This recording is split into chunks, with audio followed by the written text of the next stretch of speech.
At yun nga ng mga kabayan, pag-usapan nga po natin ito pong balita na inalabas patungkol nga po sa inilabas na report ng COA kaugnay nga po sa mga gastusin ng opisina ni BP Inday Sara. Mantakin mo mga kabayan isang malaking sampal po ito sa pagmumuka ni Joel Chua at ang kanyang mga kasamahan na gumisa kay BP Inday dyan sa kamera mga kabayan. Napilit pong pinapalabas na meron pong anomalya sa opisina ni Vice President Inday Sara. Ito po halos kung ako lang yung COA sinampal ko na sa pagbumuka ni Joel Chua to ang kapal ng mukha ninyo na sabihin tawag mo dito na pag-initan si BP Inday Sara sa kanyang confidential funds na nagkakahalaga lamang ng 125 million. Samantalang kayo bilyon-bilyon. Ayaw nyo pong ipasilip. Ito po sampal sa mukha po ninyo. Wala pong anomalya sa paggastos ang opisina ni Vice President Inday Sara Duterte ayon po sa COA.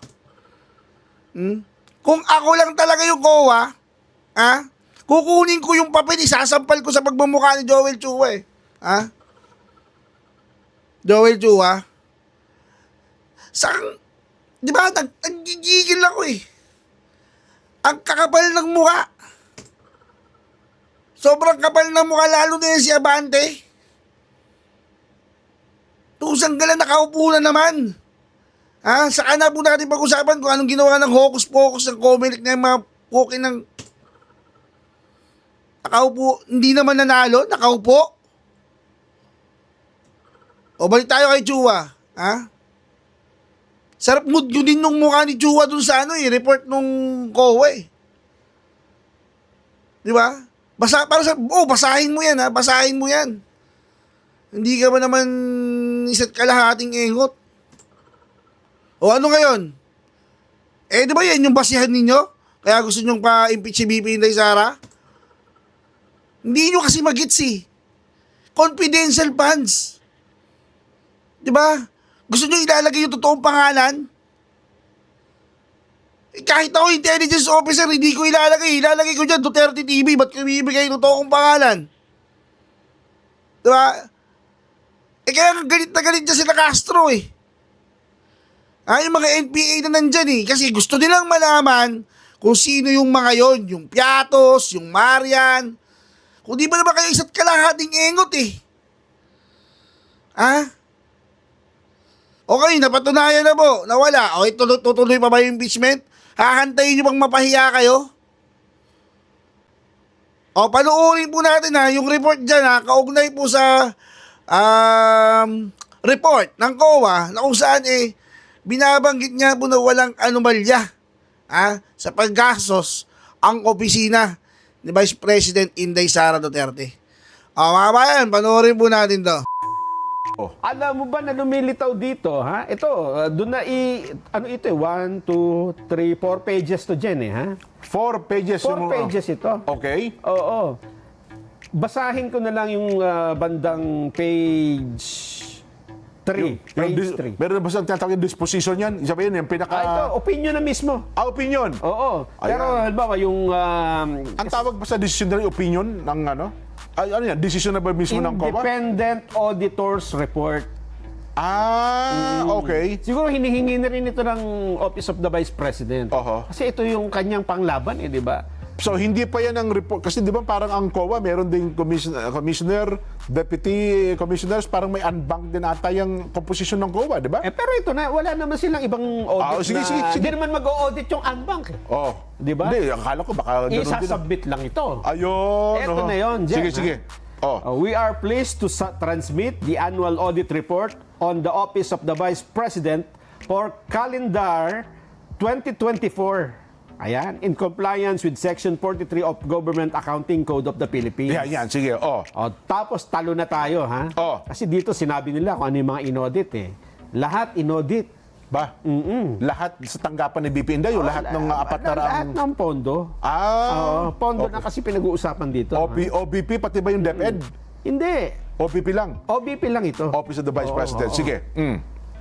We have audited the accompanying financial statements of the Office of the Vice President, which comprise the Statement of Financial Position as at December 31, 2024, and the Statement of Financial Performance, Statements of Cash Flow, Statement of Changes in Net Assets, Equity, Statement of Comparison of Budget, and Actual Amounts for the year then ended, and notes to the financial statements, including a summary of significant accounting policies. Ito na dyan. In our opinion, Okay, sa kanilang opinion ay? accompanying financial statements present fairly, fairly, in all material respects. Fairly patas. Patas. Sa lahat ng aspeto? Na all material. The financial position of OBP as at December 31, 2024, and its financial performance, cash flow, changes in net assets, equity, and comparison of budget and actual amounts for the year then ended, and notes to financial statement, including a summary of significant accounting policies in accordance with international public sector accounting standards. Okay. Ibig sabihin, pasado sa International Public Sector Accounting Standards. May sinabi bang mga paglabag o ano pa man doon sa mga rules and regulation ng COA? Yung hindi tamang paggastos? Wala dyan eh. Wala bang ganon? Kasi fairly nga eh. Paano si Piatos? Paano si kung ano-anong mga... Ay, sinasabi natin, Yung diba? confidential fund. Ayun nga yung sinasabi natin. Wala bang nakalagay dyan sa decision? May sarili kasing pamantayan ng Commission on Audit tungkol sa pag-audit. At sila talaga ang may kapangyarihan Bukod sa ilalim ng batas. Yes, na sila lang ang binigyan ng karapatan eh. Kasi State auditor nga sila eh. Pag pinag-audit natin ng iba't iba pa, magkakagulo nga, di ba? Kasi pa pwede mo ang haluan ng politik eh. Ayun. Pag may nakita kang ginto, bibigyan mo na ng ibang kahulugan eh. Di pa, teka lang, parang iba ito sa naging committee report, Nelson, ng Blue Ribbon, Good Government Committee. Mukhang iba nga. Official ba yan? Baka naman hindi official ng galing sa COA yan, Nelson. May ano ito eh. Hindi naman siguro nila ilalabas ito dyan. Maging ng Office of the Vice President, kung alam nila na ito ay hindi official. Siguro nga, natagalan na pagdalabas ito dahil kinumpirma pa nila. Ganon? Nang matagal. Maybe sinabi bang natuklasan namin na ang tanggapan ng pangalawang Pangulo ay gumugol ng hindi tama o ano paman? Ganun ang pwede nilang matuklasan. Jen. Kung totoo yung mga aligasyon. Aligasyon o yung mga paratang. Kasi audit yan. Ang audit, hindi lang basta salitaan yan, Jen. Ay, siyempre. Kwentahan yan. Siyempre. Kwentahan. So, official yung report na yan? Official ito. Ba't parang wala pang nagre-report sa ibang mga himpilan? Yung sinasabi ko, hanapin nyo nga yung ganitong balita. Hindi nila nakita eh. Ganon? Hindi nila nakita. Parang sa atin, tayong dalawa lang. Baka sabihin, kayong dalawa lang nakakaalam yan. Bakit, Ewan ko nga ba? ano ba, nilihim niyo bang dalawa yan? Bakit official... Sino bang yan? Chairperson ng ng ating kaibigan natin si maganda siguro makausap mo si dating DTI Yusek Ruth Castelo. Ayan, tama, may number. Alam mo kung bakit DTI? Ay, siguro, mga presyo ng binili nilang yung presyo ng mga... Kasi siya na ang bagong spokesperson ng Office of the Vice President. Siya na ba? Yung pagkaganda-gandang si Ma'am RUTH?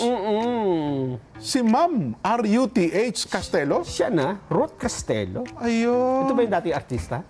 Hindi, ano yun? Ayan o, na-interview natin yan dati DTI sa spokesperson yan. DTI.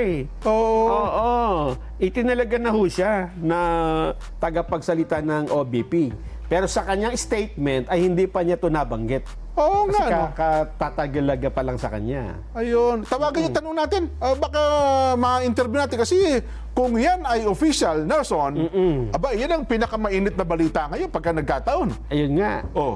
At alam mo ba, Oh. ito ang ikatlong sunod na taon na nakakuhang ang OBP ng unmodified opinion. Ang ibig sabihin nun, klaro. Diyan yung kanilang audit sa OBP. Three Tatlong consecutive. sunod na taon?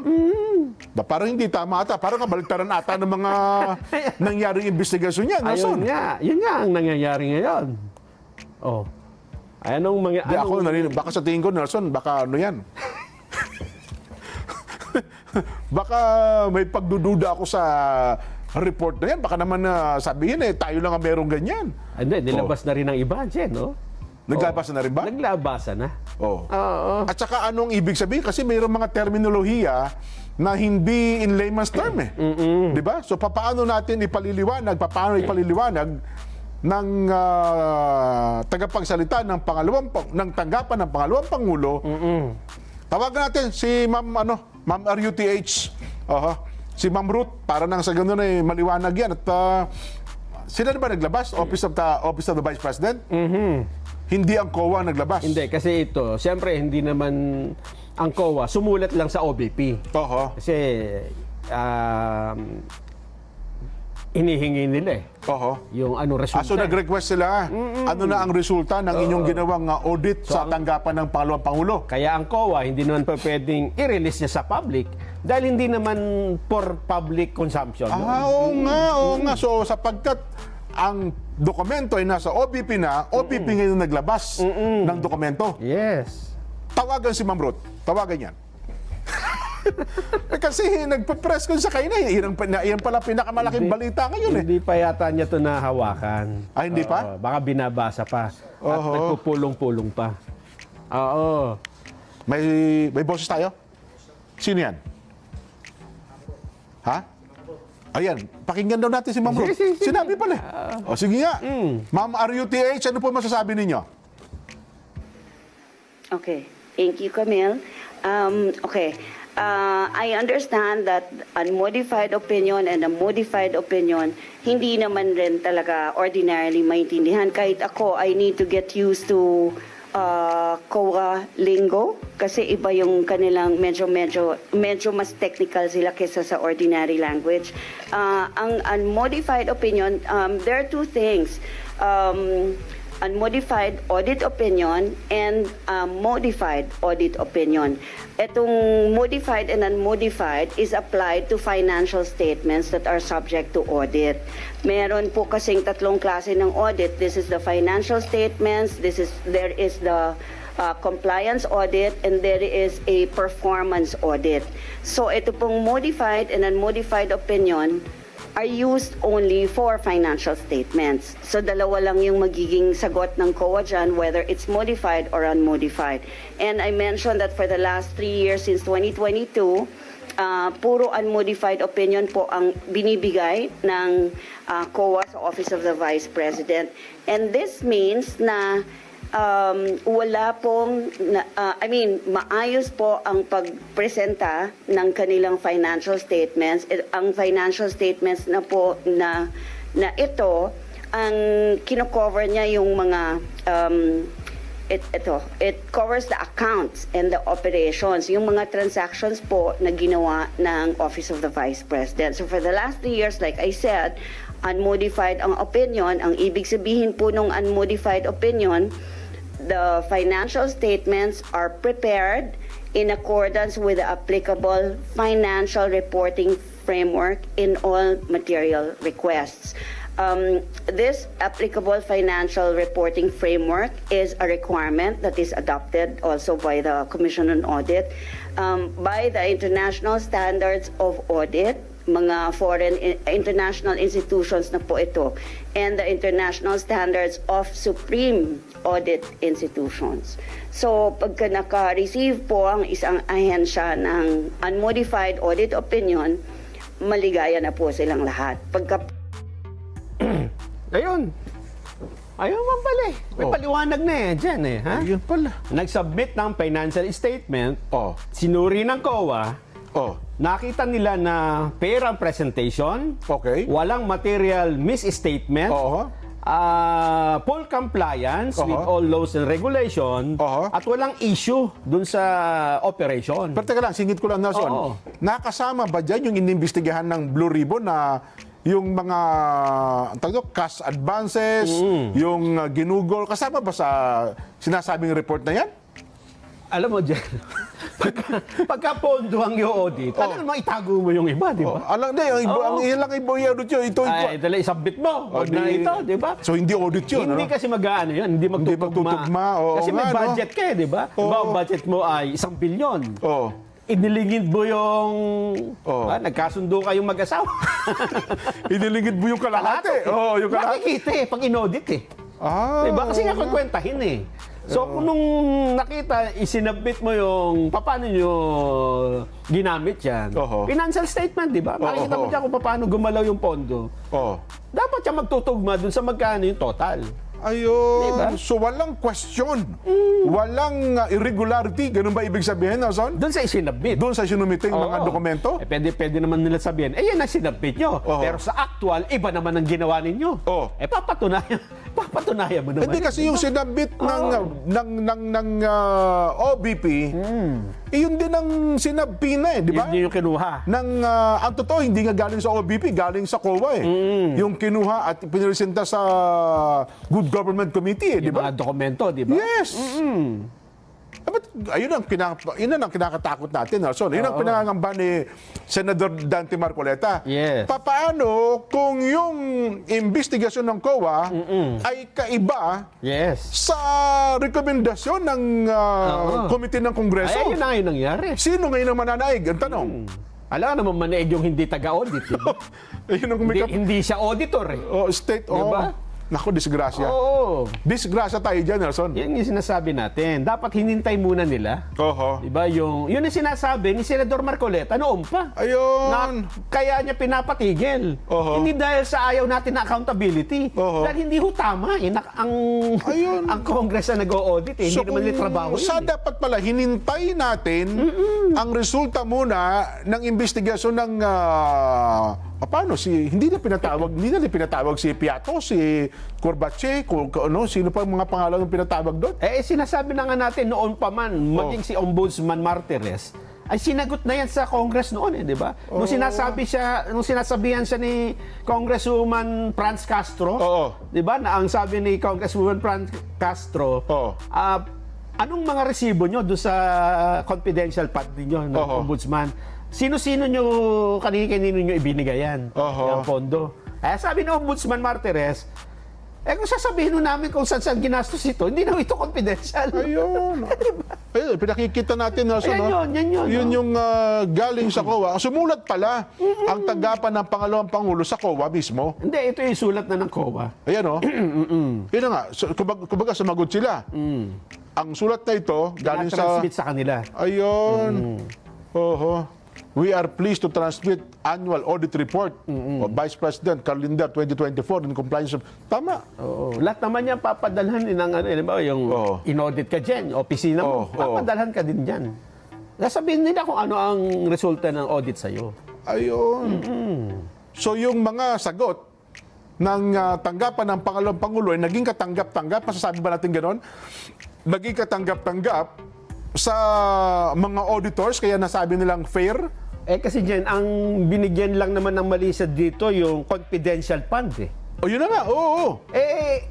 Kaya nga confidential, di ba? Doon nga nagtalo-talo Oo. Kaya nga confidential yan dahil hindi mo pa pwedeng isa-isahin yan. Sinong tao ito? Ito, totoong tao ito. Ito, hindi totoong tao. Oo. Sa pamantayan ng COA, ang confidential fund, hindi naman ganun ang pag-audit. Ayun na nga. Magkaiba sila ng pamantayan. Kaya na ang problema, ang Commission on Audit, ang binigyan ng kapangyarihan ng konstitusyon na magsuri, mag-audit at mag-release ng resulta. Bukod sa kanila, wala nang ibang binigyan ng kapangyarihan. Hindi naman ng Kongreso, hindi naman ng mga congressman. Kaya ngayon, lumilitaw, tama pala talaga yung punto ng Senador Marcoleta. Tama. Pagbigyan muna natin ang report, hindi natin sinasabing napawalang sala o napawalan ng pananagutan ng tanggapan ng pangalawang Pangulo, kundi bigyan muna natin ng tsansa ang state auditor matapos sa kanilang pag-audit Kasi at saka tayo pumasok. Yes, kasi yun ang trabaho nila. Hindi natin kaya 'di ba pinagalitan pa nga niya yung COA representative? Oo, yung babae. Bakit niya ibinigay? Oo. Hindi niya naman trabaho dito. Yun na nga. Diba? Eh, sabi niya kasi hindi, sinabi na. Pwede mo sabing, Ba't ibinigay. hindi kayo nanindigan? Oo. Sabi niya, 'di ba? Sana sinagot nyo na hindi pa po tapos ang aming pag-audit. Pwede po bang ibibigay namin sa inyo ito, ang mga dokumento hinihingi ninyo, tapusin na namin ang ating audit. Disgrasya, Nelson. Yeah. Paano na ngayon ito? Mahihirapan. Oh, Ito pa naman ang lundo ng impeachment complaint din. Oh. Na ipinail, di ba? edi pag kukunin ito ngayon ng defense team, Nagagamit nila yan. nako. Ano kaya ang reaction dito ni Congressman Joel, Chua? Chua, chairman ng Good Government Committee ng Kamara de Representante. Kasi iba yung kanilang report eh. Yung committee report nila, di ba? Inilabas nila nung nakaraan Yes. na para sa kanila may matibay talagang batayan ang komite at natuklasan niya talaga nila na mayroong mga irregularidad sa pondo ng tanggapan ng pangalawang Pangulo, Nelson. Yun nga. Tapos itong state auditor natin, ang ginamit pa, fairly. Oo. Makapangalan ng tao yung fairly. Mayroon bang stop niya,